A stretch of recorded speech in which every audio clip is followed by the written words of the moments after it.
Okay, let's bow in.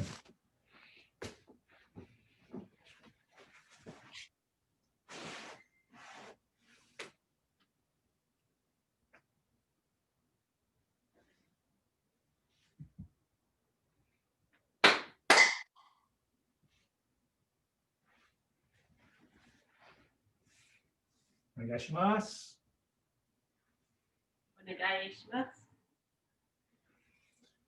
Okay, so we haven't done Zazen in a while because of our different situation environment. So let's make sure we don't lose familiarity with that and that skill. So sit comfortably. Seiza may or may not work for you depending on what surface you're on. So let's review that for a little bit, and feel free to ask any questions if you're not sure about something. So Zazen, meditation, and Seiza, meditation in seated posture. The two main focuses are being mindful of your posture and mindful of breathing. So of course, the posture, to optimize the posture, we want a nice, long, open spine.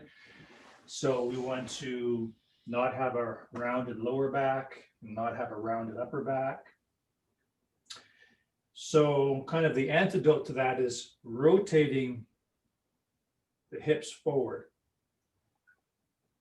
pushing those hip points forward, and that elongates the spine.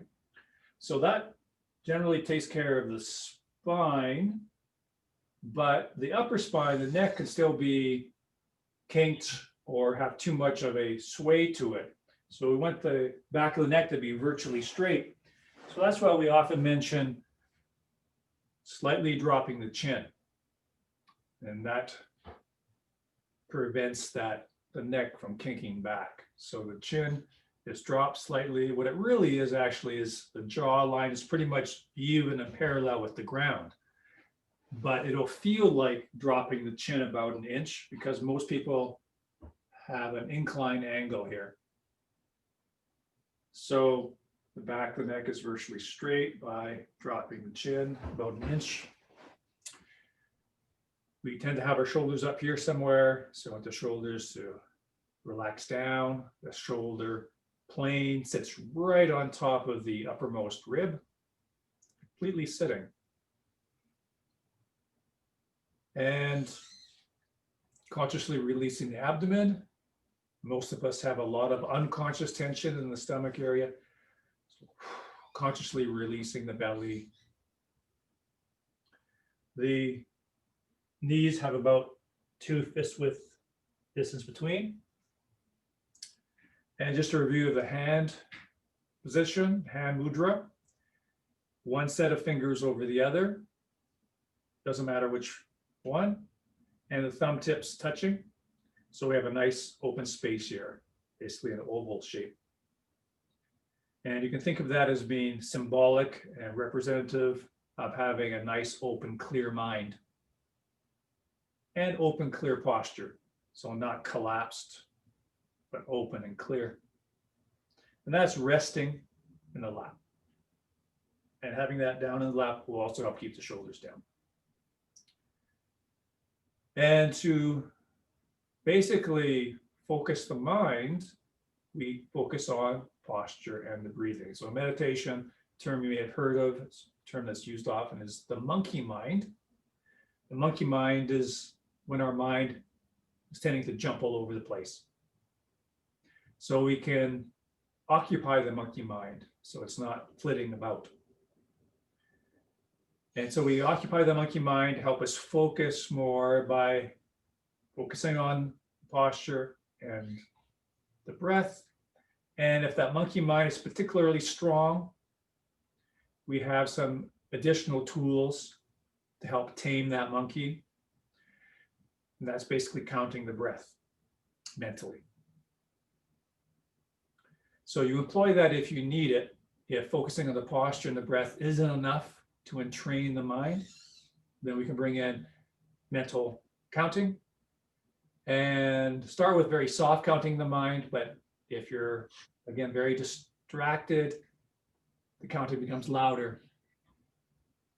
applying your focus more and more on that counting. So there's a couple basic approaches to the counting. One is simply counting 1, 2, 1, 2, 1, 2 over and over again. So breathing in, mentally you count 1. Breathing out, mentally you count 2. Breathing in, 1.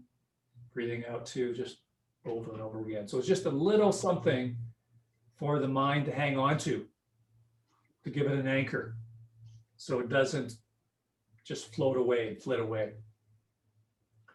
So let's do that just for a moment. And the eyes have a soft open gaze, glancing slightly down. So soft open gaze means we're using the peripheral vision as much as the direct vision. If we just do direct vision, sometimes we do that, but not in meditation, because that creates a tension. So a soft open gaze at a slight angle down, taking in the whole surroundings with our visual awareness. Choosing to focus our mind on our posture and making micro adjustments as we need to keep the posture open and alive. And the breathing is basically abdominal breathing. Breathing in, the belly expands. Breathing out, the belly sinks back in. So it can maybe start simply with posture and abdominal breathing.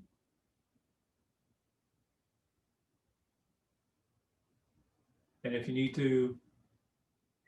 additional bolstering of your focus, you can bring in the counting 1, 2, 1, 2.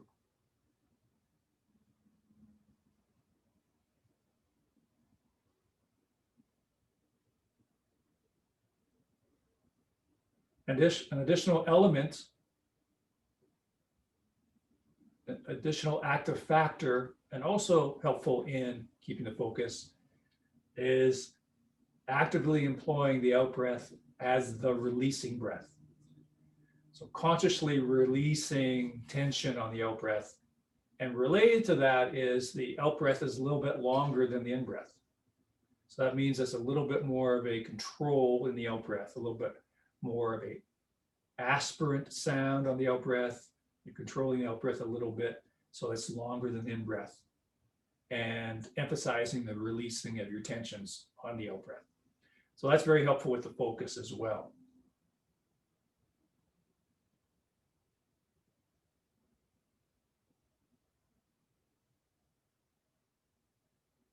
I'll bring in another element, especially if you've done this for a while. Another useful quality and element is bringing in weight underside, letting the weight fall underside to all parts of the body. And then you'll get better and better at noticing when your weight upper side. Weight upper side is holding tension in. So letting weight fall to the lowest points of all parts of the body without any collapsing. So the skeletal structure stays bright and upright, clear and vertical. We let the muscles relax off the bones, weight underside, all the weight and tension settle down to the lowest points of every part of the body. So if you're familiar with weight underside, that's very helpful as well for focus and just, again, releasing tension, relaxing. And again, each out breath is a releasing breath. The other counting tool, instead of 1, 2, 1, 2, you can count to 10. Breathing in is 1, breathing out 2, breathing in 3, breathing out 4, breathing in 5. And you count to 10. As best as you can, focus on the body, the breathing, and the counting. That each cycle of 10, you notice quick assessment that I wander off somewhere in there. And each time, see if you can apply your focus and your presence a little bit better so that you're more pure in your attention of the counting 1 to 10 and your posture and your breathing. So if you want to try 1 or 2 cycles of 1 to 10, you can do that if you like. under the back of the neck, shoulders down, belly released.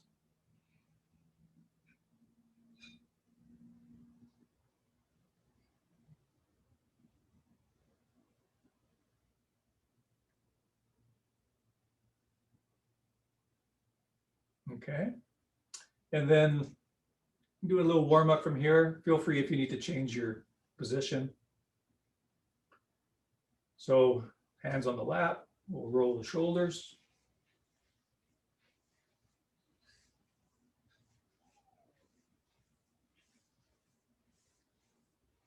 Other way.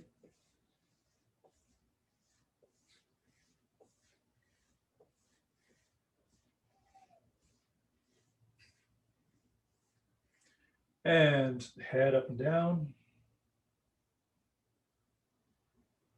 Still practicing mindfulness and presence. So our attention awareness is in the part of the body that we're moving and working. So very full of mind, mindful. Ear to the shoulder.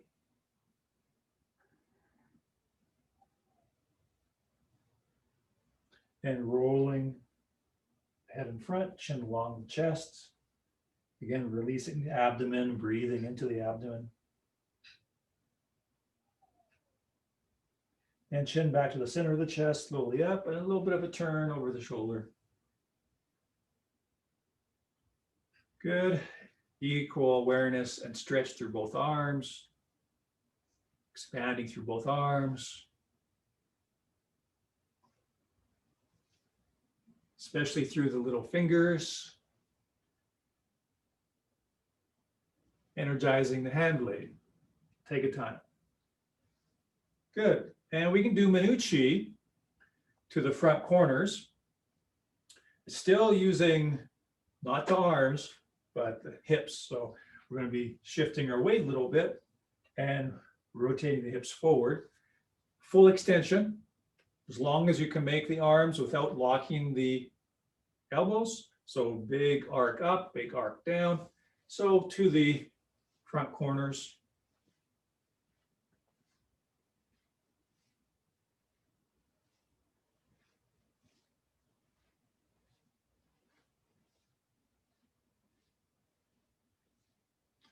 Okay, maybe just briefly, just a little bit of wrist work. Keeping the shoulders relaxed down. What can tend to happen is pulling up or tightening in the shoulders. Weight underside the whole time. Even as you come up. In fact, notice when you come up, things come up and you tighten in. So keep weight underside or relaxing down even when we move up. Other side. And maybe just one other one. We'll do Sankyo. There's a number of different ways of doing Sankyo. So another version of this one is coming under the arm, elbow pointed up towards the ceiling, rotations directly under the arm. And other side. So we can roll in front here. Another version is rotations under the arm, with the elbow pointing straight up to the ceiling. Okay, and maybe one more, grab the tips of the fingers.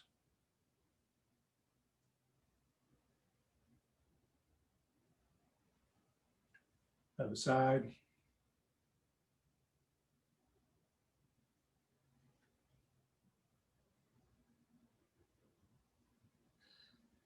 Shake the hands out.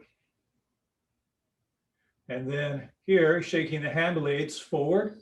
So sideways at the wrists. Breathing in through the nose. Breathing out through the mouth, dropping 3 times for the out breath. So breathing in. Breathing out.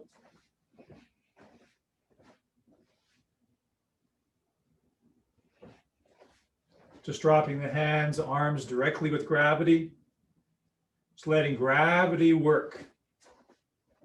So each of those 3 drops, you get a chance each time. It's an opportunity just to align with gravity and let gravity work purely. Okay, we sit on our butts.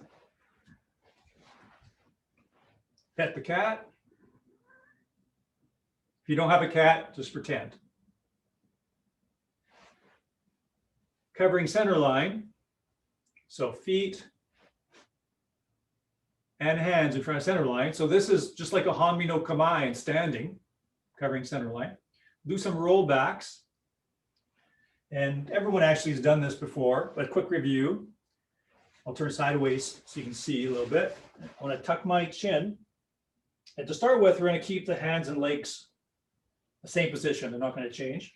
Tuck the chin, protect the head, and round the back.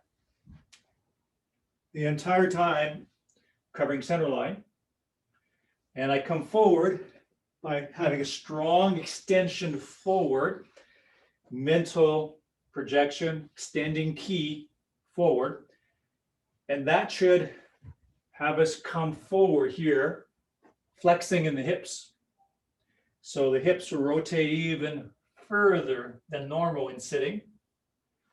So I roll back, tuck the chin, send the mind strongly forward, and issue forward from the center line, so much so it causes you to come forward.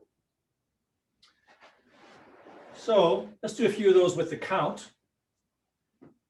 So each, ni, san, shi, o. Okay, now let's just switch the hands and feet. So again, part of this drill is center line awareness.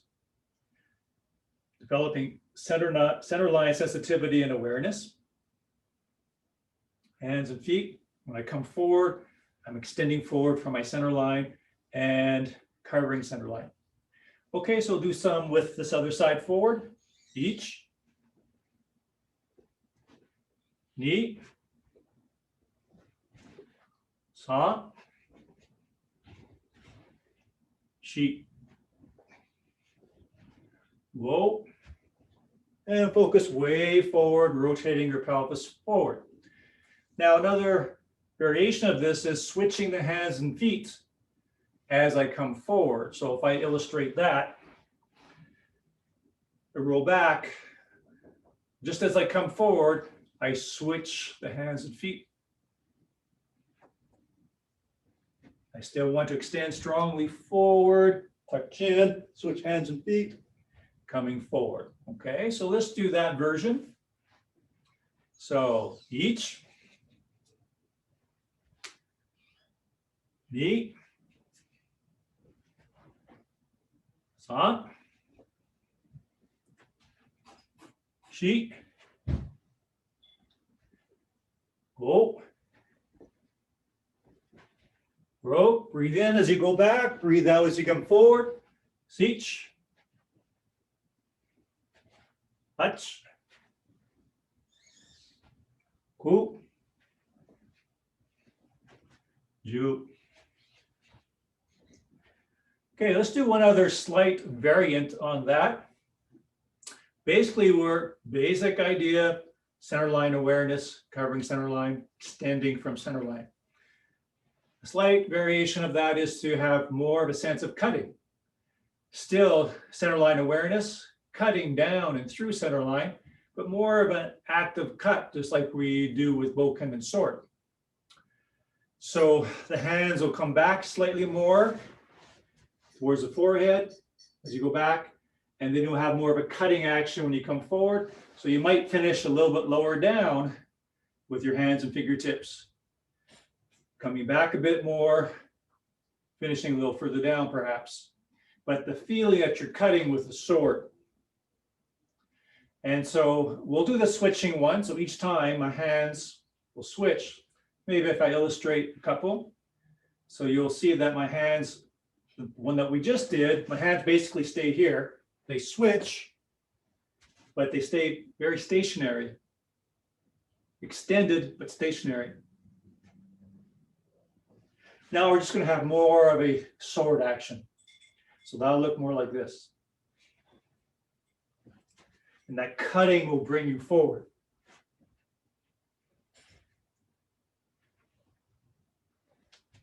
So having the feeling and intention of a very sharp line, a very sharp cut.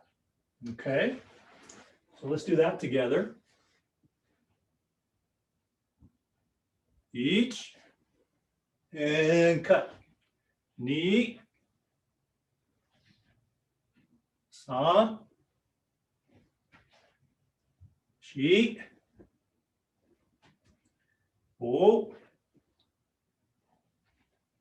ro,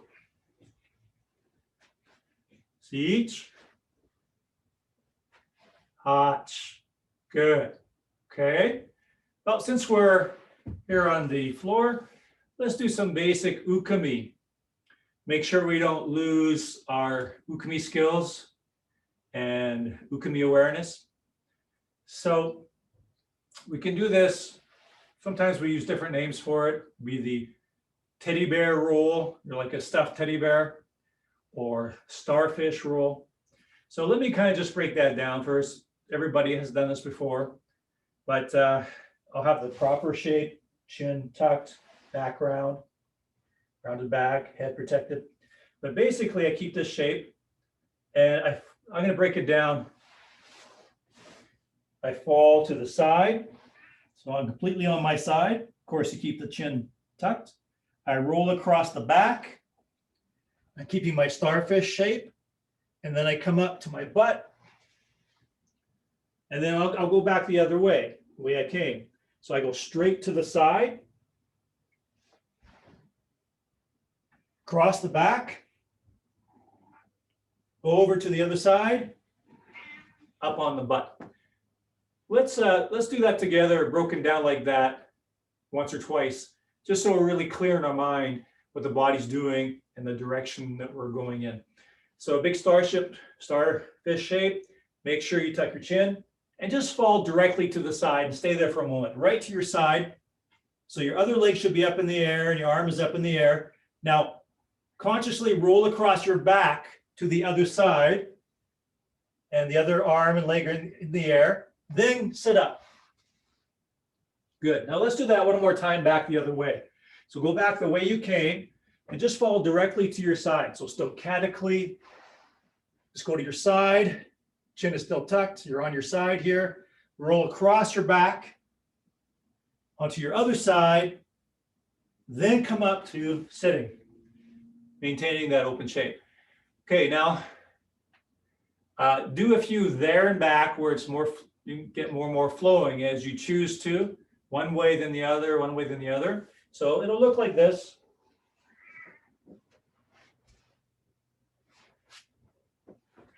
So go ahead and do a few of those.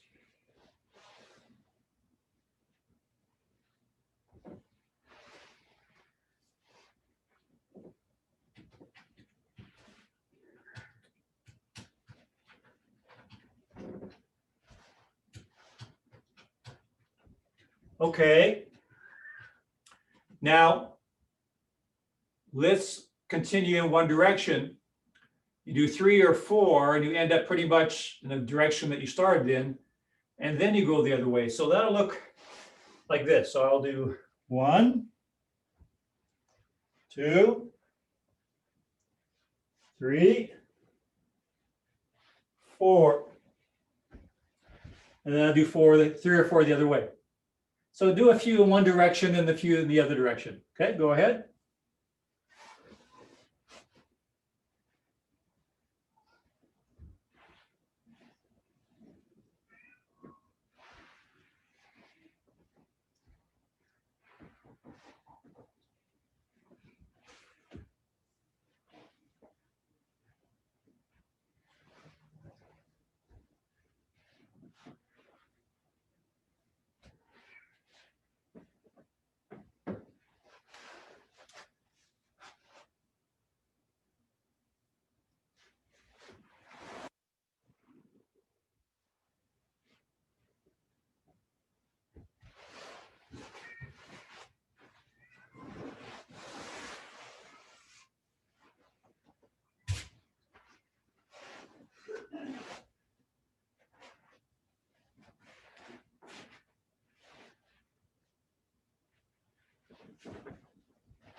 Okay, so a slight variation, a little more advanced.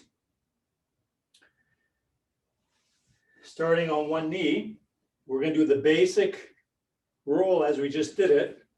Open shape, nice round back, chin tucked.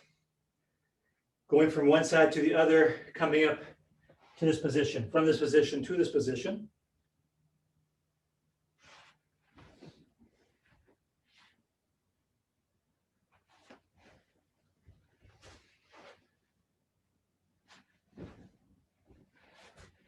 So the knee that's down, that arm comes down. I make contact with every millimeter along that line across the back. It might take a couple times before you can refine that line out.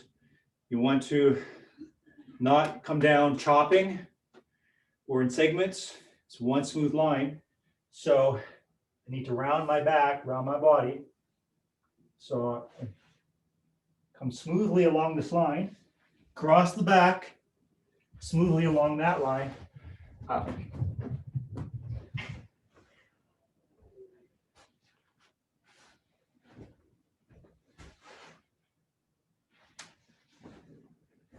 Okay, try a few of those.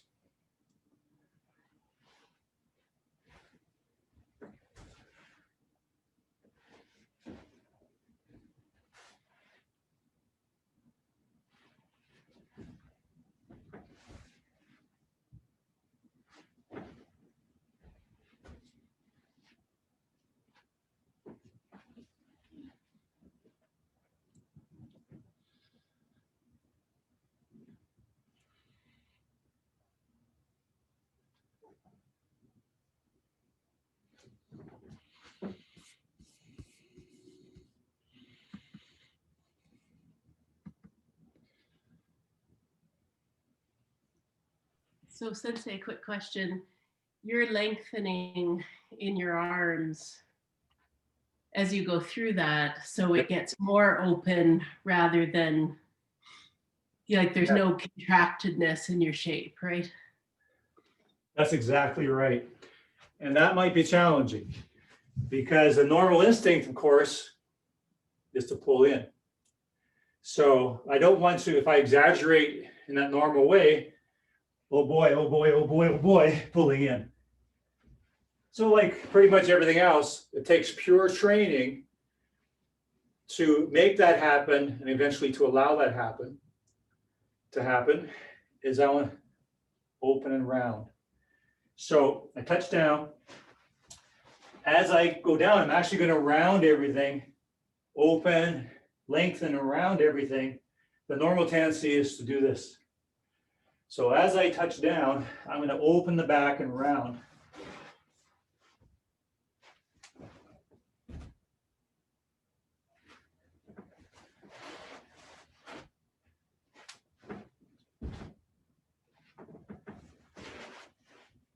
Round.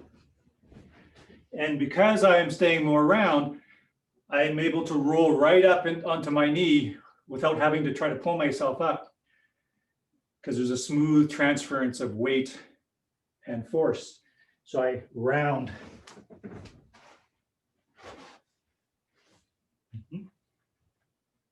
Maybe try that just a little bit.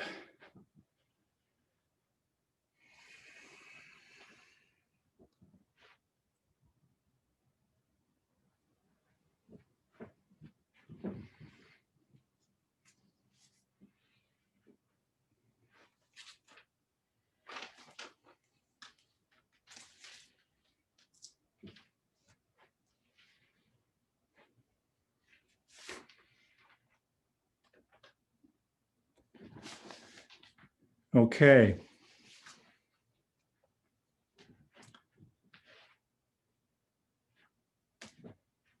Left side forward. Here, Mitsubishi. We're just going to do a very small number of those. So each, knee, side, other side, each, knee, San. Just keeping the right side forward. We'll do irimi, aimi, ashi. Ich.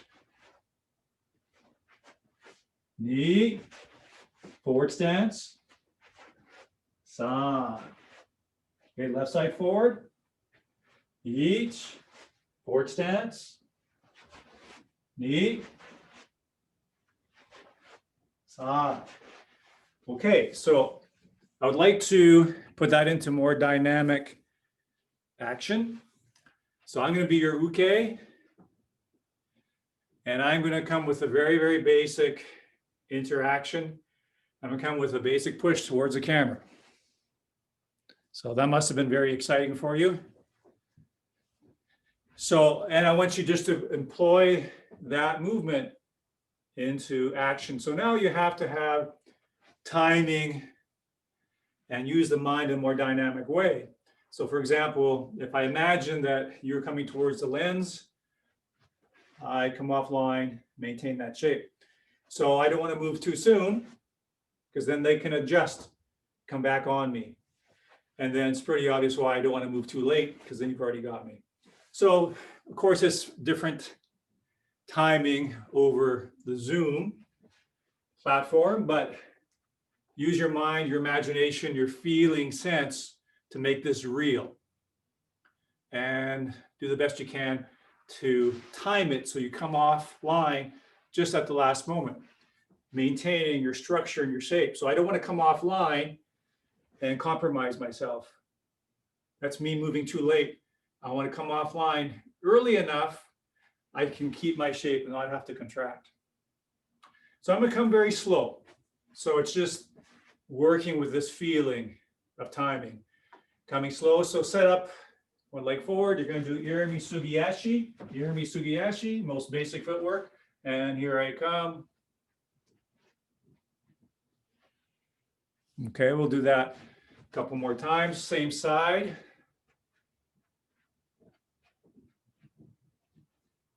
Right, and so it's actually still good training.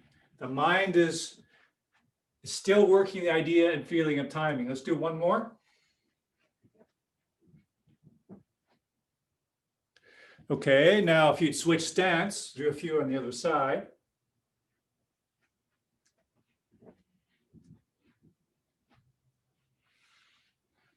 Right.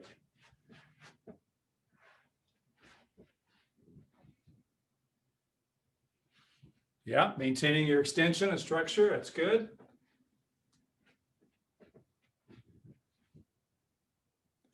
Okay, then if you'll do irimi aimi ashi, so the back foot moves offline first.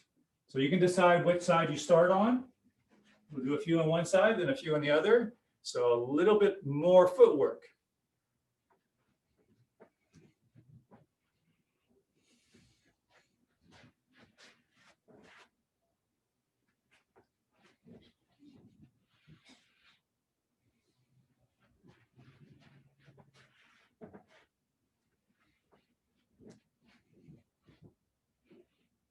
Okay, now if you switch hanmis, you'll do irimi aimi ashi on the other side.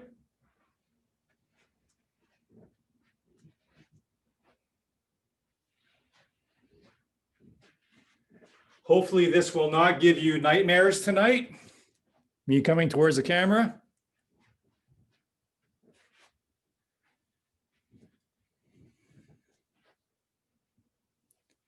Okay. Now, if we'll come back to irimi sugiyashi again, most basic footwork. Irimi sugiyashi. I'm going to come towards you with a different attack. I'm going to come towards you with the showman. Now, if you have a choice, it's good to go to the outside. It is a potential option to come to the inside, especially if it's not possible to go to the outside. There's a wall there or something there, or the other person, their buddy is there. But most of the time you want to go to the ura. So set yourself up so that you're doing irimi sugiyashi to the outside. And then your forward hand will be contacting that arm as it comes down. So that's like a feeler or antenna. So you don't want to be having too much space. That gives them lots of space to turn around. Even if you time it right, if I'm way over here, they got lots of space to turn around and reattack. Ideally, you're here and you're actually making contact with their body so you can have kazushi or redirection. So if I am my uke and nage, I'm going to attack and also defend. As I come in, that hand will be compromising their structure. So you'll be doing that with your lead side, lead hand. That's because of your strong, clear structure. So once you get offline, you make contact with their attacking arm, your structure is very strong, affecting their structure. So I'm going to start by coming on this side. So if you set up to ideally go to the outside of that with your sugiyashi. Here we go.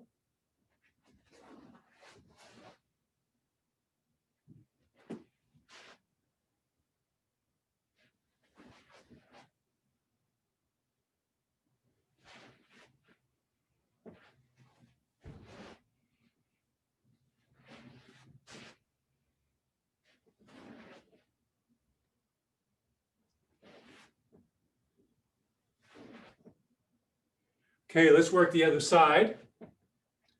Change your stance, Irimi Sugiyashi on the other side. So basically we call it transporting the platform.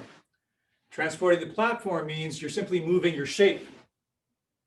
You're moving your shape, keeping your structure. Okay, here we go.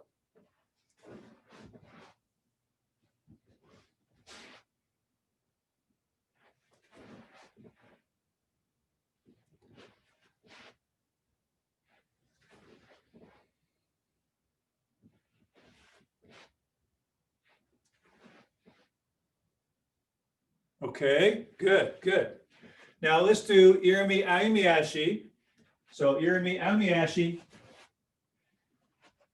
in a sense, you can have even more power because you have the movement of the back side coming to the front to affect the attacker's structure. Okay, so I'm going to come this way. So if you'll set up to have Irimi Amiyashi to the ura.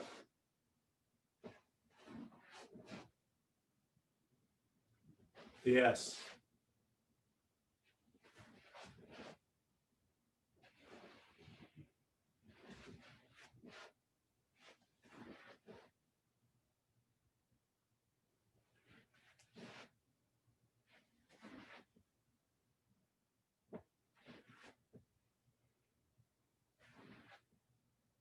Okay, on the other side, Irimi Amiyashi on the other side. Good. And imagine you're making contact using your structure to affect my structure.